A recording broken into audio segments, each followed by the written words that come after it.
उत्तर प्रदेश सरकार के द्वारा फ्री टूल किट योजना के तहत पॉपकॉर्न और दोना पत्तल मेकिंग मशीन बिल्कुल मुफ्त में आपको कैसे मिलेगी, इसका पूरा प्रोसेस बताने वाले हैं। साथ ही ये बताएंगे कि कौन कौन से डॉक्यूमेंट लगेंगे, कौन कौन आवेदन कर सकता है, ऑनलाइन फॉर्म कैसे भरना है और इस योजना का लाभ आपको कैसे मिलेगा। यह सारी जानकारी आपको इस वीडियो में जानने को मिलने वाली है, तो वीडियो को पूरा जरूर देखें। तो इसके लिए दोस्तों आपको सबसे पहले उत्तर प्रदेश खादी तथा ग्रामोद्योग बोर्ड जो उत्तर प्रदेश सरकार की ऑफिशियल वेबसाइट है, इस पर आ जाना है।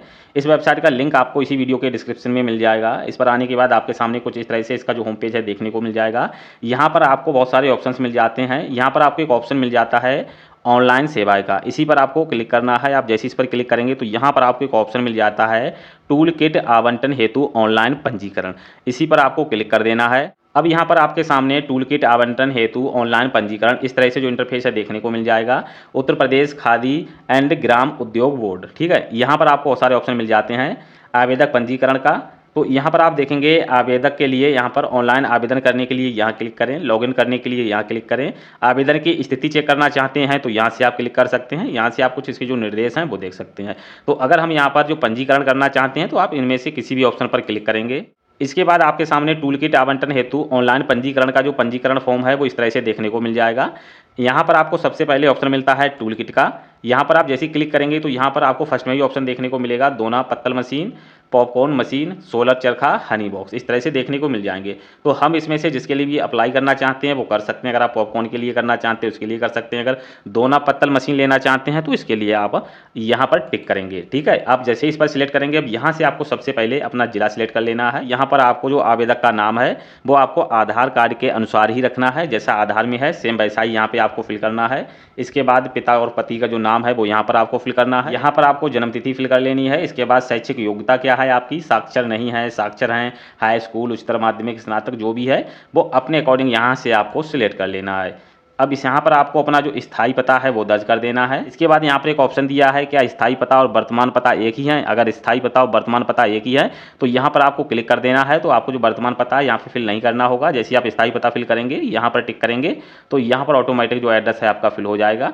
अब यहाँ पर आप देखेंगे श्रेणी यानी कैटेगरी। अब आपकी कैटेगरी क्या है, अनुसूचित जनजाति के हैं, अनुसूचित जाति से हैं, अन्य पिछड़ी जाति से हैं या सामान्य से हैं। तो आप अपने अकॉर्डिंग जो भी हैं सिलेक्ट करेंगे। आवेदक का जेंडर क्या है वो यहाँ से आपको सिलेक्ट कर लेना है, ट्रांसजेंडर, पुरुष, महिला, आप अपने अकॉर्डिंग यहाँ से सिलेक्ट करेंगे। अब यहाँ पर परिवार के जो सदस्य का विवरण है वो यहाँ पर आपको दर्ज करना होगा। जैसे आपके यहाँ पर अगर 3 या 4 जितने भी सदस्य हैं उनका विवरण देना है तो सबसे पहले सदस्य का नाम दर्ज करेंगे। आवेदक से संबंध क्या है वो यहाँ से सिलेक्ट कर लेंगे। यहाँ से जो भी आवेदक के साथ संबंध होगा वो यहाँ पर आपको सिलेक्ट कर लेना है। अब यहाँ पर आप जैसे ही सिलेक्ट करेंगे तो इसके बाद अब यहाँ पर आप देखेंगे कि यहाँ पर आपको आयु दर्ज करने का ऑप्शन आएगा। इसके बाद यहाँ पर आपको ऐड का ऑप्शन मिल जाता है, तो ऐड करेंगे तो ऐसे ही एक एक करके आप जितने भी सदस्य हैं 2, 3, 4 यहाँ से ऐड कर लेंगे। अब नीचे की तरफ देखेंगे तो यहाँ पर दिया गया है क्या आवेदक अल्पसंख्यक है। अगर आप अल्पसंख्यक कैटेगरी से हैं तो यहाँ पर आपको टिक कर देना है, नहीं तो इसको छोड़ देना है। यहाँ पर पूछा गया है क्या आवेदक विकलांग है। अगर कोई विकलांग व्यक्ति है तो यहाँ पर टिक करेगा, नहीं तो इसको छोड़ देगा। अब यहाँ पर आपको अपना जो राशन कार्ड संख्या है वो यहाँ पे आपको दर्ज करनी है। इसके बाद पूछा जा रहा है तकनीकी अथवा व्यावसायिक शिक्षा का अगर प्रमाण पत्र है तो आपको हाँ पर करना है, नहीं तो आपको नहीं का ऑप्शन ऑलरेडी सिलेक्ट है इसी पर रहने देना है।